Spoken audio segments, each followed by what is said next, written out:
Division of Real Estate.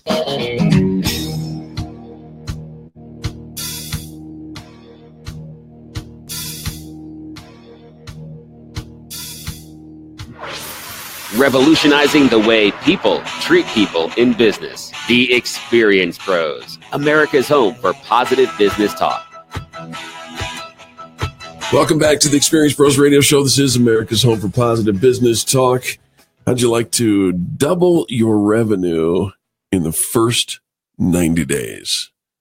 You mean the next 90 days? Q1, first 90 days? Whatever. Yeah, sure. Like, starting now, 90 days from now. Am I 30 days past? I need some details here. All right. Okay. In 90 days. In 90 days, Yeah. double my current revenue. Right. Okay. Jeffrey James says you can. And Not that, in the last 90 days, I guess it wasn't matter. You can double my money? Yes. I will double your money. Okay. All right. Sales pipelines are like compound interest. Minor tweaks can have huge cumulative effects. Love compound interest when it's working for me. Says Jeffrey James. Hate it when it's working against me. Indeed. Indeed. Sounds like the voice of experience for both sides. Let's talk a little bit about sales pipelines, says Jeffrey. According to the classic definition, sales prospects, people or companies haven't bought from you, go into one end of the pipe, and customers come out the other end of the pipe. The problem with the pipeline analogy is it encourages linear thinking. If you pour more prospects into the top end, more customers come out the bottom. But that's not true, he says.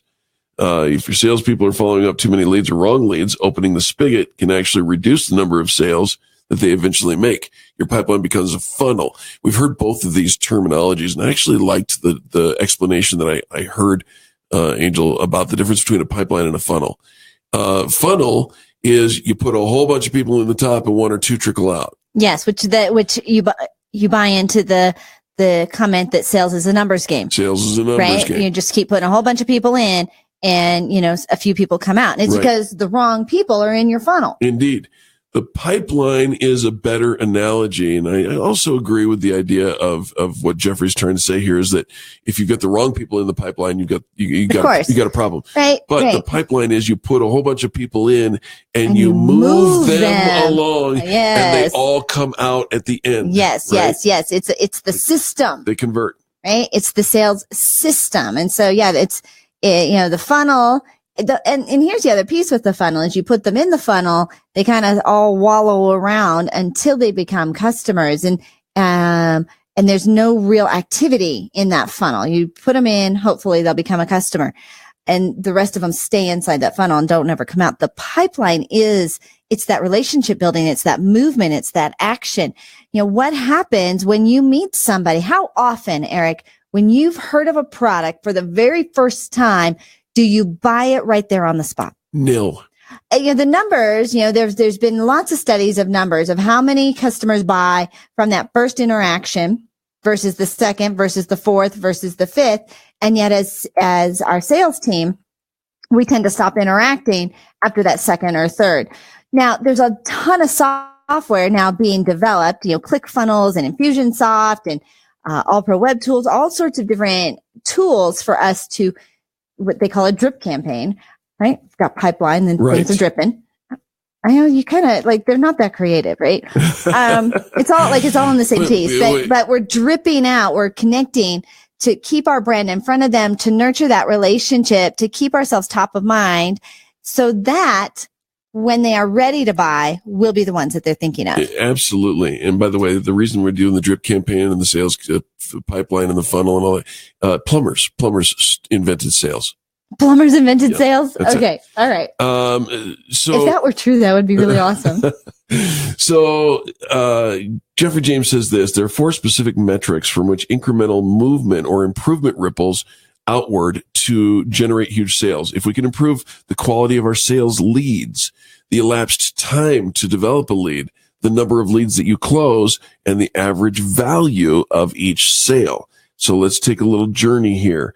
He says, imagine you want to improve each of these metrics by 20%. Okay. Means you're going to get 20% more sales, right? Wrong. And no, this is where that compound effect starts to take place, right? Improving all 4 metrics by 20% doubles your sales. 20% improvement in just 4 metrics. Yep. doubles your revenue. That's correct. So imagine 100 prospects enter the pipeline, 50 are qualified. Sales lead quality is 50%. 100 days development, 10 customers close. That's a 20% thing. Your average sales $10,000. Your total sales $100,000. Okay. After that, 100 prospects enter the pipeline. So that's the same number, right? But 20% more are qualified, 70 of them instead of 50, okay. Right? 80 days, shorter time period, right? By 20%. 32 customers, your close rate increases by 20%. Your average sales $12,000, which is a 20% increase. Your total sales $201,600.